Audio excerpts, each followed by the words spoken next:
伺服器应该是 YouTube， 然后空一个 R 大写 TMPS， 就是上面那个串流金流，有没有看到 RTMP YouTube 有没有？所以伺服器要选 YouTube， 空一个 R 大写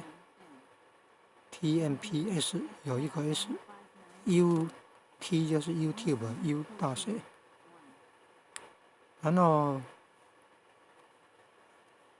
还有什么？哦，要连接自己 YouTube 频道的账户，然后才有办法。要对这个直播管理直播哦，下标题，然后做修改，就做描述，然后储存按储存哦，然后再去自己的频道的首页去找那个直播，点按直播进去找，它有显示即将直播，要按下去哦。你以为都没有在直播，即将直播，要按下去才能看到像现在这样有在播放。